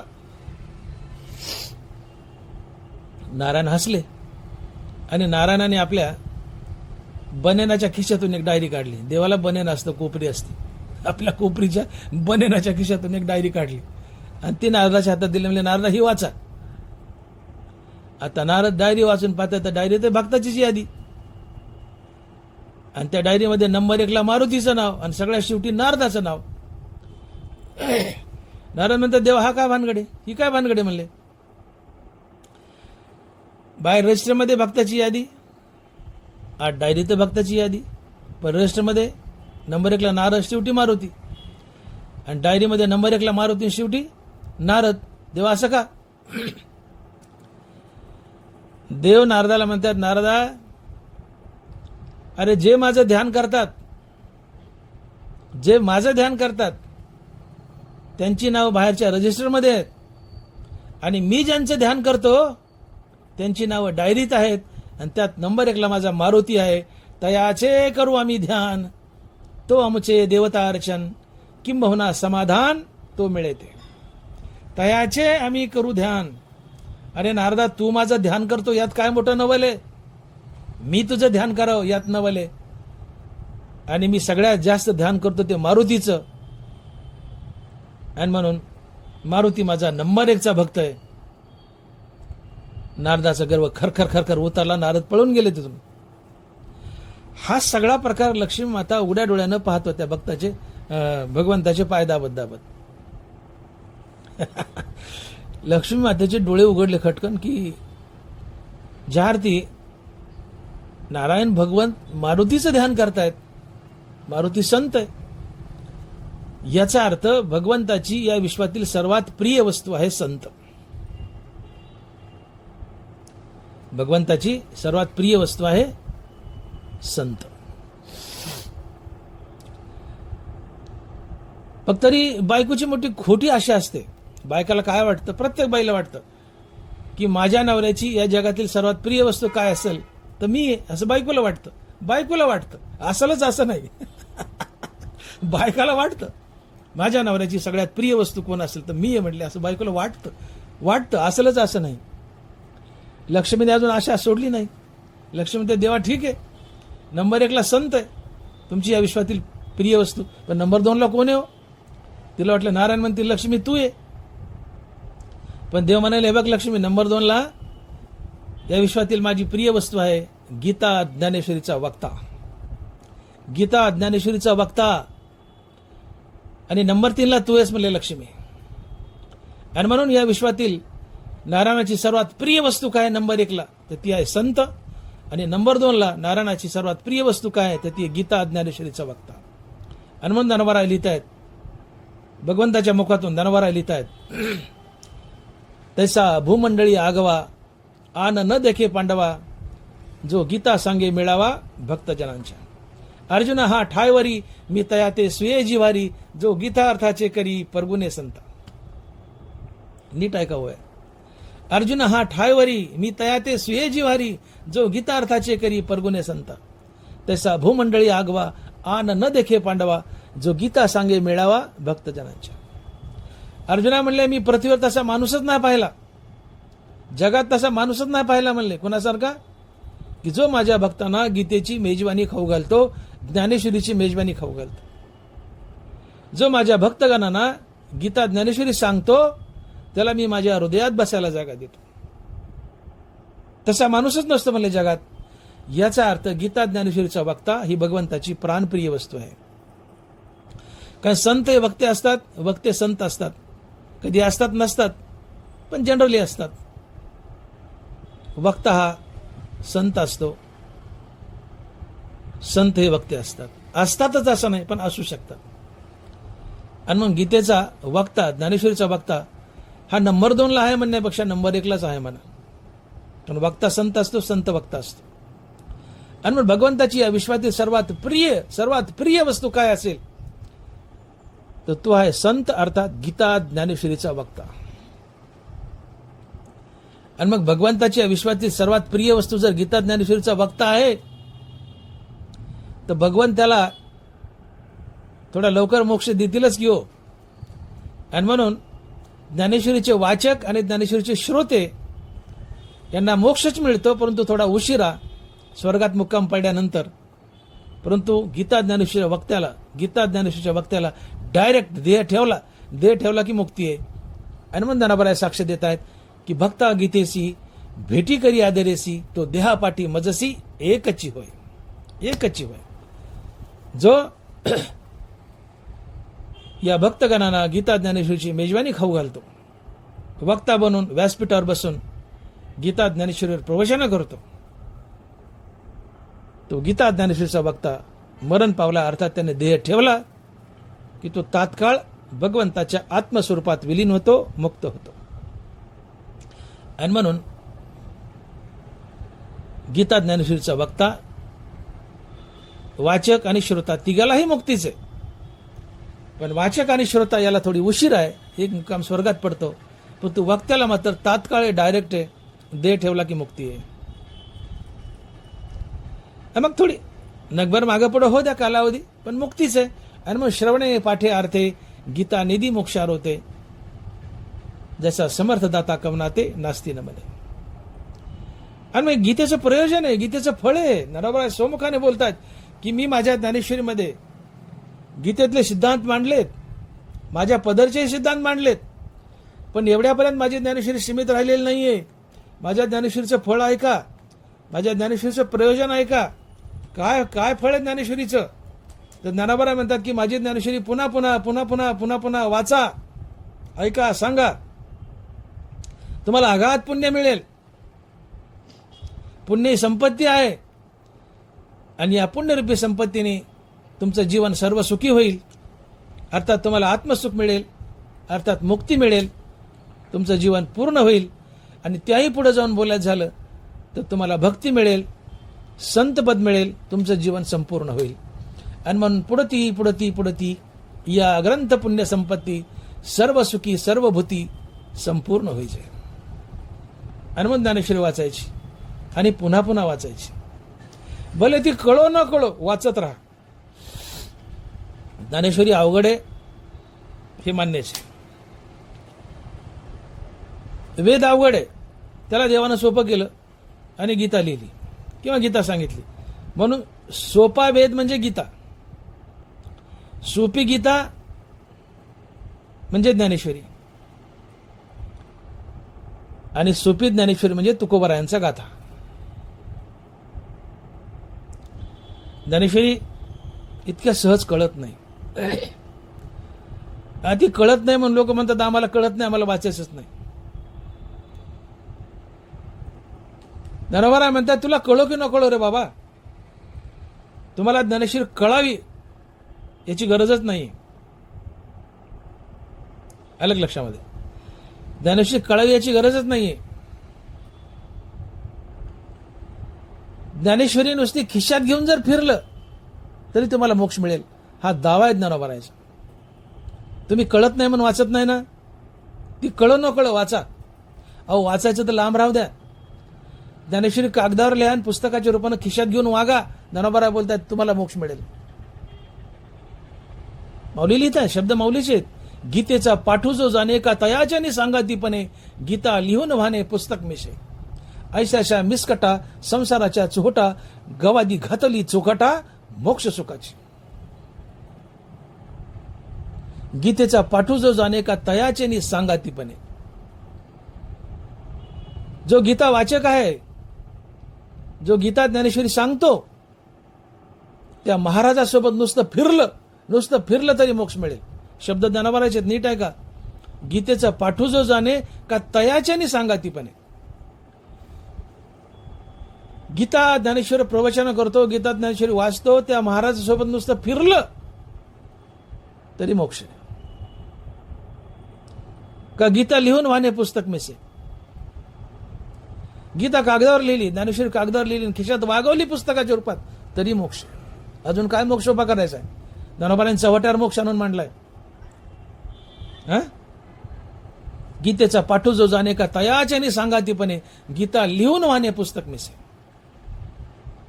ऐशाशा मिसकटा संसाराच्या चोटा, गवादी घातली चोखटा मोक्ष सुखाची. ज्ञानेश्वरी सांगतो त्याच्यासोबत फिरा, नुसतं फिरा त्याच्यासोबत मोक्ष आहे. ज्ञानेश्वरी कागदावर लिहा, खिशात वागा तरी मोक्ष आहे. ज्ञानोबा म्हणतात चव्हाट्यावर मोक्ष आणून मांडलाय मी, याला लुटा. जशी एखादी म्हातारी आंब्याची डाल घेऊन चौकात बसली आंबे विकायला, तहान लागली, पाणी आणायला हापशावर गेली. म्हातारीला हापशावर येईपर्यंत लहान लहान पोराने आंब्याची डाल लुटली. म्हातारी वापस आली पाणी पिऊन, तर एकही आंबा नाही. का? चव्हाट्यावर डाल मोकार सुटली, पोराने लुटली. तसं ज्ञानोबा म्हणतात मी चव्हाट्यावर मोक्ष आणून मोकार सोडला, याला लुटा. ऐशाशा मिसकटा संसाराच्या चोहटा, गवादी घातली चोखटा मोक्ष सुखाची. चव्हाट्यावर मोक्ष मांडलाय म्हणले मी, याला लुटा. मग तो आम्ही आभागे कपाळ करंटे याच्याकडे डोकून पाहायला तयार नाहीत. दुर्भाग्य. या भारत देशाची सर्वात मोठी श्रीमंती काय असेल तिथे गीता, ज्ञानेश्वरी आणि गाथा. बस या 3 ग्रंथामुळे भारत देश सर्वात श्रीमंत आहे. गीता, ज्ञानेश्वरी आणि गाथा हे भारताचं सौंदर्य आहे, भारताची श्रीमंती आहे. आणि याला लुटा. तुम्ही म्हणता ना ज्ञानेश्वरी वाचतो आम्हाला कळत नाही. कोण म्हणतं तुम्हाला कळावी? गरज नाही हो कळायची, तुम्हाला कळायची गरज नाहीये. तुम्ही ज्ञानेश्वरी वाचकासोबत, ज्ञानेश्वरी सांगणाऱ्यासोबत नुसतं फिरावं, मोक्ष आहे. ज्ञानेश्वरी कागदावर लिहा, पुस्तक म्हणून खिशात वागवावं, मोक्ष आहे. पण याचा अर्थ वाचू नका असं नाही. वाचा, समजून घ्या, जीवन सुखी होईल. ज्ञानेश्वरी इथं ज्ञानोबाचा शब्द प्रयोग आहे. या ग्रंथ पुण्य संपत्ती सर्व सुखी सर्व भूती संपूर्ण व्हायचे. सर्व सुख म्हणजे मोक्ष सुखच, त्याला फाटे फोडायचेच नाहीत. पण सर्व सुखाचा अजून एक आपण अर्थ घेऊ शकतो की सर्व सुख म्हणजे तुमच्या जीवनात दैनंदिन वेगवेगळ्या प्रकारचं सुख मिळणं, हा एक अर्थ घेऊ शकतो. तुम्ही जर ज्ञानेश्वरी वाचली तर ज्ञानेश्वरी वाचून उठल्यानंतर तुम्ही समाधीतून जागे झाल्यासारखा आनंद तुम्हाला होतो. तैसा प्रबंधू हा श्रवणी लागत खेळ समाधी आणि. ज्ञानोबा आहे, तुम्ही ज्ञानेश्वरी वाचून उठा 1 तासाने, तुम्हाला समाधीचा आनंद मिळतो. ज्ञानेश्वरी वाचताना समाधी लागते, ज्ञानेश्वरी ऐकताना समाधी लागते. पण पण ते सुमन पाहिजे. श्रवणा सवे सुमना समाधी जोडे. मन सुमन पाहिजे, मन पवित्र पाहिजे, सुंदर पाहिजे. सु म्हणजे चांगलं, मन म्हणजे मन. मन पवित्र पाहिजे, निर्विकारी पाहिजे. ज्ञानेश्वरी वाचा, ऐका. श्रवणा सवे सुमना समाधी जोडे. नुसती ज्ञानेश्वरी ऐकल्यानं वाचल्यानं तुम्हाला समाधी लाभते, समाधीचं सुख मिळतं. तसा प्रबंधू हा श्रवणी लागत खेवो समाधी. आणि ज्ञानेश्वरी नुसती ऐकल्यानं वाचल्यानं समाधी लागते. दैनंदिन जीवन सुखी होतं. ठीक आहे, मोक्ष घडीवर बाजूला ठेवा, तो फार दूरचा आहे, पुढचा आहे, तिकडे उडी पुन्हा मारू. पण सर्वसुख या शब्दाचा असा बी एक अर्थ घ्यायचा. सर्वसुख म्हणजे मोक्षच, त्याला फाटे फोडायचे नाही. सर्वसुख म्हणजे आत्मसुख. सर्व सुखाचे आगर बापर मादेवर, हे मोक्ष सुखाचे. सर्वसुख म्हणजे मोक्षसुख, आत्मसुख, परमात्मसुख, भक्तिसुख. पण तू सर्वसुख या शब्दाचा दैनंदिन जीवनात असा बी एक छोटा मोठा अर्थ घ्या आपण साधारण लोकांनी, की सर्वसुख म्हणजे दैनंदिन जीवनात मिळणारं सुख. ज्ञानेश्वरी वाचा, ऐका, सांगा, समाधी लागते, समाधीचं सुख मिळतं, जीवन आनंदी होतं. हिला कोणत्याही अँगलनं हँडल करा. हिला वाचा, ऐका, सांगा, हिचं पारायण करा. हिला कागदावर लिहा, खिशात घेऊन वागवा. ज्ञानेश्वरी वाचनाला सांगणाऱ्यासोबत फिरा. यातलं कुठल्याही अँगलने ज्ञानेश्वरी हँडल करा. ज्ञानेश्वरी तुम्हाला मुक्तीच देते, मुक्तीच देते. का तर तिच्यापाशी पंक्तिभेद नाही, ज्ञानेश्वरीपाशी पंक्तिभेद नाही. म्हणून ज्ञानोबा लिहितात की श्रवणे पाठे आर्थे गीता नेदी मोक्षार होते, जैसा समर्थदाता कमनाते नास्ती न म्हणे. ज्ञानेश्वरी वाचा, ऐका, सांगा, पारायण करा. ज्ञानेश्वरी सांगणाऱ्या महाराजसोबत फिरा, तिला कागदावर लिहून खिशात वागा, यातलं काही करा, ती तुम्हाला मोक्षच देते. पण करा, यातलं काहीतरी करा, नक्की मोक्ष मिळेल. आणि मग ज्ञानेश्वरी मुक्तदायिनी आहे, ती स्वतंत्र आहे मोक्ष देण्यामध्ये. मोक्षदानी स्वतंत्र ज्ञान प्रधान हे शास्त्र, तुम्हाला ती ज्ञानच मिळवून देते. अर्जुन आणि भगवान श्रीकृष्ण यांचा जो संवाद आहे कुरुक्षेत्रावरचा, भगवान बोलतायत, ज्ञानोबा लिहितायत ही गीता ज्ञानेश्वरी काय आहे. माऊली लिहितायत, म्हणजे भगवंत अर्जुनाला बोलतायत, माऊली लिहितायत, तुझे माझे मिळणी वाढीन न लिजे हे कहाणी, मोक्ष धर्म का जिनी आला असे जेत. अर्जुना, कुरुक्षेत्रावर जे तुझं माझं संभाषण झालंय ती गीता आहे, आणि या गीतेत मोक्ष येऊन लपलाय म्हणले. आणि म्हणून ज्ञानेश्वरी ही मोक्ष देण्यामध्ये स्वतंत्र आहे. मोक्षदानी स्वतंत्र ज्ञान प्रदान हे शास्त्र. ज्ञानेश्वरीला कोणाच्या खोबड्याची गरज नाही, आधार काठीचं टेकन घ्यायची गरज नाहीये मोक्ष देण्यासाठी. एकटी ज्ञानेश्वरी तिच्या वाचनानं ती तुम्हाला स्वतंत्रपणे मोक्ष देऊ शकते. हा सढळ आशीर्वाद ज्ञानोबाने आपल्या ज्ञानेश्वरीला दिलाय. आणि म्हणून ज्ञानेश्वरी वाचा, अगाध पुण्य. हरिनाम घ्या, अगाध पुण्य. परोपकार करा, दान करा, अगाध पुण्य. पुण्य संपत्ती आहे, पुण्यरूपी संपत्तीने आत्मसुख, मोक्ष मिळतो, संतपद मिळतं, भक्ती मिळते. आणि मग ज्ञानेश्वरीकडे या. तुम्ही गडगंजे श्रीमंत आहात, पैसेवाले आहात, पैसा परोपकारात खर्च करा, पैसा दान पुण्यात खर्च करा, कारण परोपकारानं पुण्य मिळतं. परोपकार हेच पुण्य आहे. पुण्य परोपकारा पाप ते परपेडा. तुकोबारांनी एका वाक्यात गुंडाळलंय, एका शब्दात सांगितलं की पुण्य म्हणजे काय. परोपकार हेच पुण्य आहे, परपीडा हेच पाप आहे. हा सिद्धांत आहे, परोपकार हेच पुण्य आहे. मग इथं गंभीर प्रश्न उभा राहतो की परोपकार हेच पुण्य आहे, तर हरिनामानं पुण्य मिळतं, मग हरिनाम परोपकारात कसं मोडतं. ज्ञानेश्वरीने पुण्य मिळतं, मग ज्ञानेश्वरी परोपकारात कशी मोडते. गंभीर प्रश्न उभा राहतो. तुकोबाराने दावा केला, अभंगात सिद्धांत म्हटला की पुण्य परोपकारा. परोपकार हाच एक पुण्य आहे, परोपकारानंच पुण्य मिळतं, इतर कशानंच नाही. हा सिद्धांत आहे. मग परोपकारानंच पुण्य मिळतंय, दानानंच पुण्य मिळतंय. अर्थात परोपकारानंच जर पुण्य मिळतंय तर हरिनामानं पुण्य का मिळतं. मग ज्ञानेश्वरी वाचल्यानं पुण्य का मिळतं. याचा सरळ अर्थ होतो की ज्ञानेश्वरी वाचन आणि हरिनाम हे सुद्धा परोपकारात मोडतात. तुम्ही म्हणाल कसे. तुम्ही हरिनाम घेतायत, रामकृष्ण हरी भजन करतायत, तुम्ही परोपकार करतायत, तुम्ही उपकार करतायत कुणावर? देवावर. तुम्ही तोंडानं देवाचं नाव घेता, हा तुमचा देवावर उपकार आहे. कसं? तर देव आपल्या नामापाशी उभा आहे. का? तर देव भूक लागल्यावर आपलं नाम खातो. देव भूक लागल्यावर आपलं नाम खातो. तुम्ही भूक लागली भाकर खाता, देवाला भूक लागली देव हरिनाम खातो. थोर प्रेमाचा भुकेला हाची दुष्काळ तयाला. देवाला भूक आहे कशाची? थोर प्रेमाची. थोर प्रेम काय? मुखानं आवडीनं हरिनाम घेणं हेच थोर प्रेम आहे. अर्थात तुम्ही जे हरिनाम घेता ते हरिनाम देव खात असतो. आणि म्हणून नामधारका बसी देव सदैव उभा आहे. माझे भक्त गाती जिथे नारदा मी उभा तिथे. देव आपल्या नामापाशी उभा आहे. एक वेळी मी वैकुंठी नसे, भानुबिंबीही न दिसे, वरी योगियांची मानसे उमरडोनी जाय, परी तयापाशी पांडवा मी हरपला गिवंसावा, जित नाम घोषू बरवा करी तिथे माझा. अर्जुना, मी एक वेळेस वैकुंठात नसेल, सूर्याच्या तेजात नसेल, योग्याच्या ध्यानात नसेल, पण तिथे मात्र जरूर असेल की जिथं माझं जय राम कृष्णारी भजन चालू आहे तिथं मी काठी घेऊन उभा असतो. तात्पर्य देव आपल्या नामापाशी उभा आहे. माझे भक्त गाती जिथे नारदा मी उभा तिथे. निजल्याने गाता उभा नारायण, बैसून कीर्तन करिता डोले. संध्याकाळची वेळ आहे, तुम्ही अंथरुणात झोपलायत आणि राम राम म्हणतायत, हा राम तुमच्या बाजूला उभा असतो. आता तुम्ही अंथरुणावर उठून बसलायत आणि राम राम म्हणतायत, हा राम तुमच्या बाजूला नाचत असतो. निजल्याने गाता उभा नारायण, बैसून कीर्तन करिता डोले.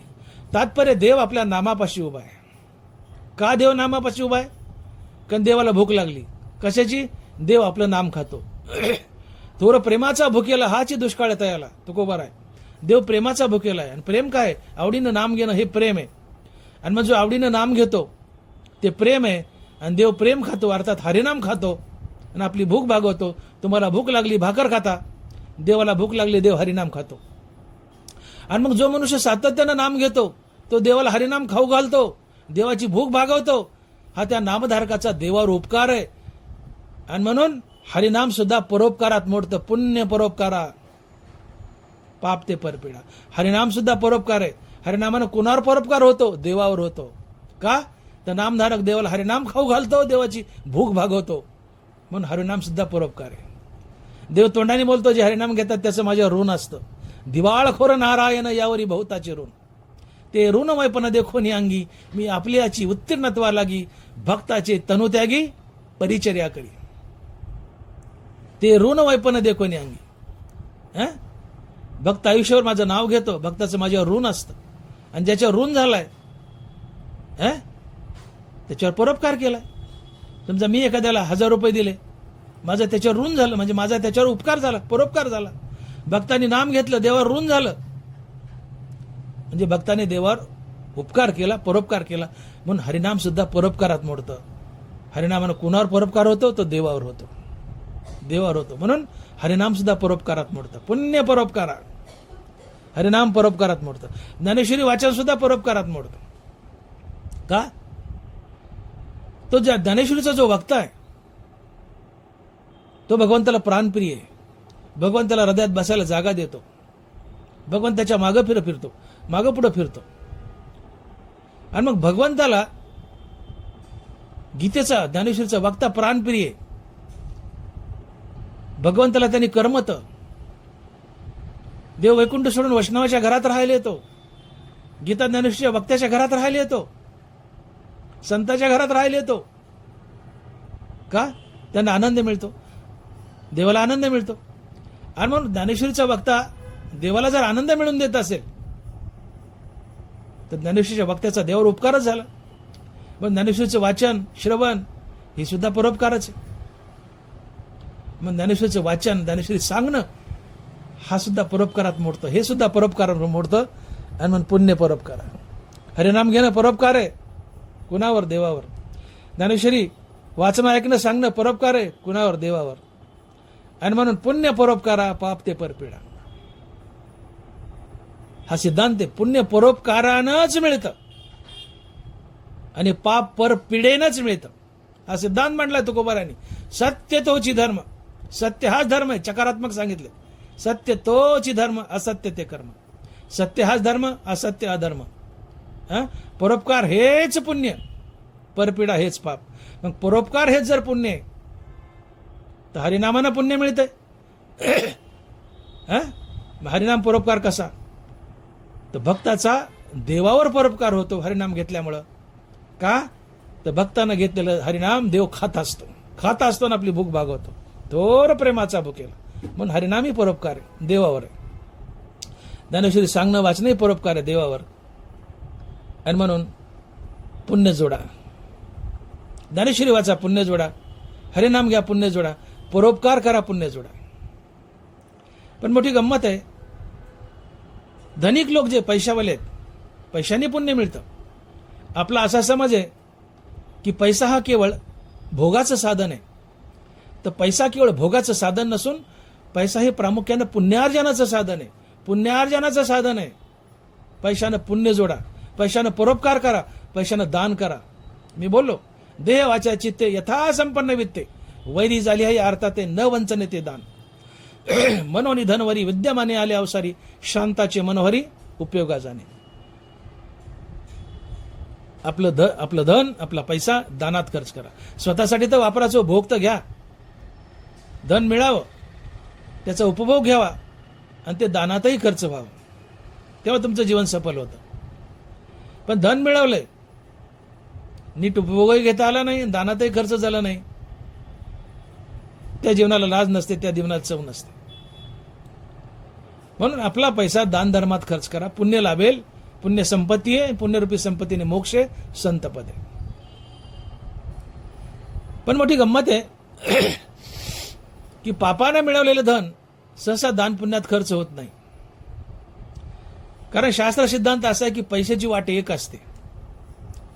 अर्थात पैसा ज्या वाटेने आला त्याच वाटेने परत जातो. पैसा लबाडीने घरात आला तर लबाडीत वाम मार्गातच खर्च होतो आणि निघून जातो. पैसा चांगल्या मार्गाने घरात आला तर चांगल्या कामातच खर्च होतो आणि निघून जातो.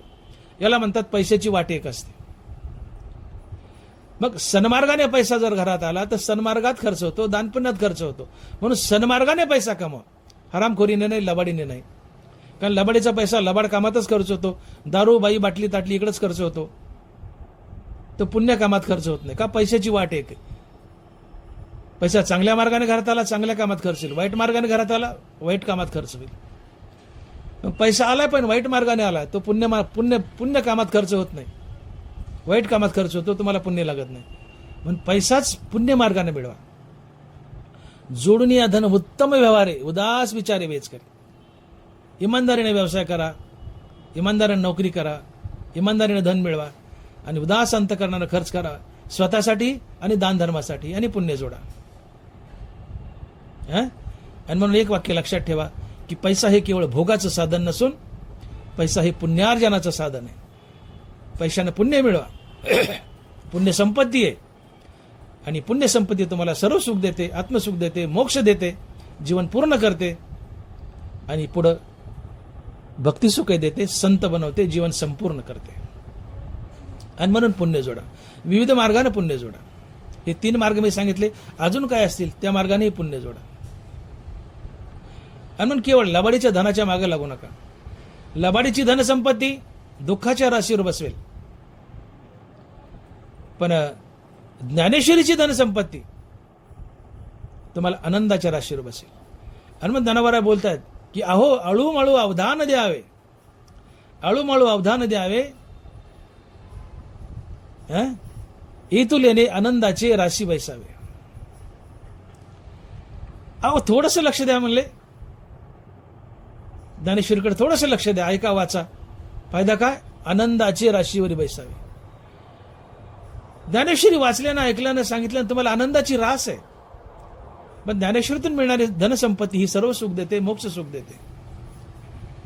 आणि पैशातून मिळालेली धनसंपत्ती दुःखच देते. का? तर लबाडीचा पैसा आहे, तो दुःखच देणार. एक गोष्ट लक्षात ठेवा, पैसा कमावायला जेवढे कष्ट पडतात त्याच्यापेक्षा अधिक कष्ट धनाच्या रक्षणात पडतात, त्याच्यापेक्षा अधिक कष्ट पैसा चोरी गेल्यावर पडतात.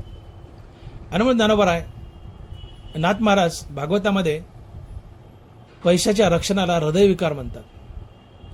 नाथ महाराज भागवतात लिहित आहेत की रात्रंदिवस हृदयरोग हा जीवी. हार्ट अटॅक आलेल्या माणसाला एकदाच छातीत वेदना होतात, पण धनाच्या रक्षणात माणसाला 24 तास छातीत वेदना होतात. लोभिया दूर जाय परी चित्त ठेवायची ठाई. तुम्ही कुठेही दूर फिरायला जा, चित्त घरात असतं. 10-5 कोटी घरात आहेत, चोरी येईल का, चोरी होईल का, पैसा जाईल का, तुम्ही बेचैन असतात. टूरवर सगळे मजा करतात, पण ज्याचा पैसा आहे, जो मुख्य मालक आहे, ते बेचैन असतं. जेवायला बसले, सगळे गटागट आणतात. बायको नवऱ्याला म्हणते, अहो जेवणा का खायनात? नाही काही नाही तू जेव. का? लोभिया दूर जाय चित्त ठेवायची ठाई. चित्त ठेव्यापाशी आहे, धनापाशी अन्न गोड लागत नाही. पैसा कमवण्यात कष्ट, कमवला तर त्याच्या रक्षणात कष्ट. चोरी जातात का? आणि चोरी गेलात तर अजून कष्ट, मग तर अटॅकच येतो. म्हणून रात्रंदिवस हृदयरोग हा जीवी. मग धनाच्या रक्षणात हार्ट अटॅक आल्याचं कष्ट पडत आहे, त्याहून अधिक पडते. हार्ट अटॅक आला तर एकदा वेद नाहीत, इथं रात्रंदिवस वेद नाहीत. रात्रंदिवस हृदयरोग हा जीवी. आणि मग धनसंपत्ती दुःखाच्या राशीवर बसवते. याचा अर्थ धन कमवू नका असं नाही. चांगल्या मार्गाने कमा, मर्यादित कमावा, सुखाच्या राशीवर बसेल. वाम मार्गाने कमावलं तर दुःखाच्या राशीवर बसेल.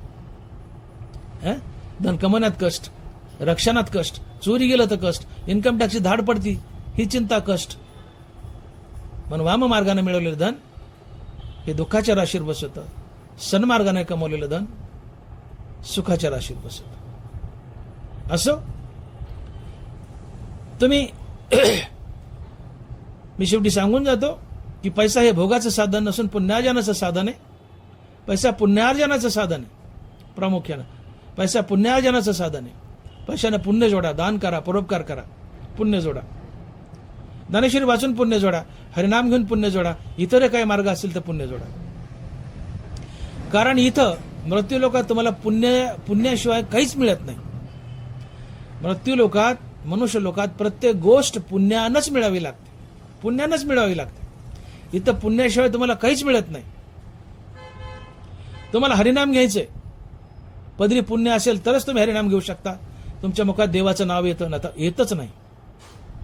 संताची भेट पुण्यानंच होते. तुकोबरा साक्ष देतात, तिळतिळ पुण्य साच्या पडे तरी ते बहुता जन्मी जोडे, वाचेशी नाम तुझे आतुडे, समागम घडे संतांचा. तिळतिळ थोडं पुण्य प्रत्येक जन्मात साठवावं लागतं. तेव्हा त्या पुण्याने तुमच्या तोंडात देवाचं नाव येतं, संताची भेट होते. तिळतिळ पुण्य साच्या पडे तरी ते बहुता जन्म जोडे, वाचेसी नाम तुझे आतुडे, समागम घडे संतांचा. याच्यांना 2 गोष्टी सांगितल्यात की तुमच्या पदरी पुण्य असेल तरच तुमच्या तोंडात देवाचं नाव येतं. तुमच्या पदरी पुण्य असेल तरच तुम्हाला संताची भेट होते आणि संत तुम्हाला आत्मज्ञान देऊन मुक्त करतात. हरिनाम तोंडात आलं कशामुळे? पुण्यामुळं. संत भेट झाली पुण्यामुळं. पुढे संत भेटीमुळे मोक्ष मिळाला, देव भेटला कशामुळे? पुण्यामुळे. नशीब सुद्धा पुण्यानंच घडतं. हरिसी न भजती दैवहत, ननावर हरिपाठात बोलतायत.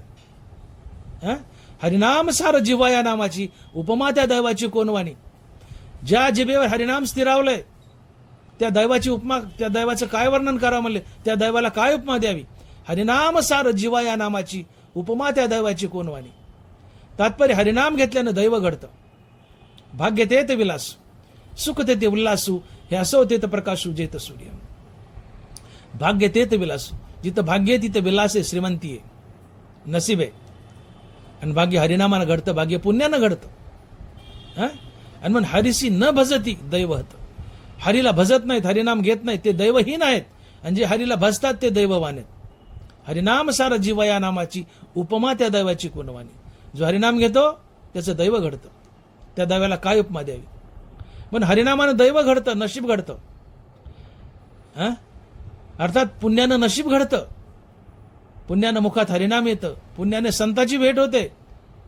संताच्या भेटीतून पुढं आत्मज्ञान होतं, मुक्ती मिळते, देव भेटतो.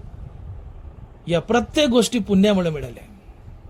म्हणून मृत्यू लोकात प्रत्येक गोष्ट पुण्यानंच मिळते, पुण्याशिवाय इतर कशानंच मिळत नाही. आणि म्हणून पुण्य जोडा, म्हणून पुण्य जोडा. आणि मग पुण्य जोडण्याचे कोणते कोणते मार्ग पाहिले आपण? पुण्य परोपकारा हा एक मार्ग पाहिला. परोपकार करा, दान करा, पुण्य मिळेल. पहिला मार्ग पुण्य मिळवण्याचा. दुसरा मार्ग हरिनाम घ्या, पुण्य मिळेल. तिसरा मार्ग ज्ञानेश्वरी वाचा, ऐका, सांगा, पारायण करा, पुण्य मिळेल. आणि मग प्रस्तुत ओळीमध्ये नरोबरायस अट्टास करतायत, आग्रह धरतायत. आणि ज्ञानेश्वरीचं फल सांगतायत, प्रयोजन सांगतायत की बाबांनो माझी ज्ञानेश्वरी पुन्हा पुन्हा पुन्हा पुन्हा पुन्हा पुन्हा वाचा, ऐका, सांगा, हिचं पारायण करा. काय होईल? तुम्हाला अगाध पुण्य मिळेल. पुण्य ही संपत्ती आहे आणि या पुण्यरूपी संपत्तीमुळे तुम्हाला सर्व सुखाची प्राप्ती होईल. तुमचं दैनंदिन जीवन तर सुखी होईलच, पण सर्व सुखाची प्राप्ती होईल. म्हणजे तुम्हाला आत्मसुख मिळेल, मोक्ष मिळेल, तुमचं जीवन पूर्ण होईल. आणि त्याच्याही पुढं या पुण्यामुळं तुम्हाला संतपद मिळेल, भक्ती मिळेल आणि जीवन संपूर्ण होईल. आणि म्हणून ज्ञानोबा बोलतात की पुढती पुढती पुढती या ग्रंथ पुण्य संपत्ती सर्व सुखी सर्वभूती संपूर्ण होईजे. पुंडलिक वरदे हरिविठ्ठल. श्री ज्ञानदेव तुकाराम गोपाल कृष्ण भगवान की जय. माऊली ज्ञानेश्वर महाराज की जय. जगद्गुरु तुकाराम महाराज की जय. विठ्ठल विठ्ठल विठ्ठल विठ्ठल विठ्ठल विठ्ठल. आता विश्वात्मके देवे येणे वाग्यज्ञ तोषावे, तोषो निमज द्यावे पसाय दान हे. जे खळांची व्यंकटी सांडो, तया सत्कर्मी रती वाढो. भूता परस्परे पडो, मैत्र जीवांचे दुरितांचे तिमिर जावो. विश्व स्वधर्म सूर्य पाहो, जो जे वांछील तो ते लाहो. प्राणी जात वर्षत सकळ मंगळी, ईश्वरनिष्ठांची मांदी आळी. अनवरत भूमंडळी भेटो तया भूता. चला कल्पतूरचे आरव, चेतना चिंतामणीचे गाव. बोलते जे अर्णव पियुषाचे, चंद्रमे जे अलांछन. मार्तंड जे तापहीन, ते सर्वाही सदा सज्जन. सोय रे होतो किंबहुना सर्व सुखी, पूर्ण होऊन तिही लोकी. भजिजो आदी पुरुखी अखंडित आणि ग्रंथोपजीविये. विशेषी लोकी ये, द्रष्टा द्रष्ट विजय होआवे जी. येथ म्हणे श्री विश्वेश्वराओ, हा होईल दान पसावो. येणे वरे ज्ञान देवो सुखिया झाला, येणे वरे ज्ञान देवो सुखिया झाला. पुंडलिक वरदे हरिविठ्ठल. श्री ज्ञानदेव तुकाराम गोपाल कृष्ण भगवान की जय. माऊली ज्ञानेश्वर महाराज की जय. जगद्गुरु तुकाराम महाराज की जय. विठ्ठल विठ्ठल विठ्ठल विठ्ठल विठ्ठल विठ्ठल विठ्ठल विठ्ठल विठ्ठल विठ्ठल.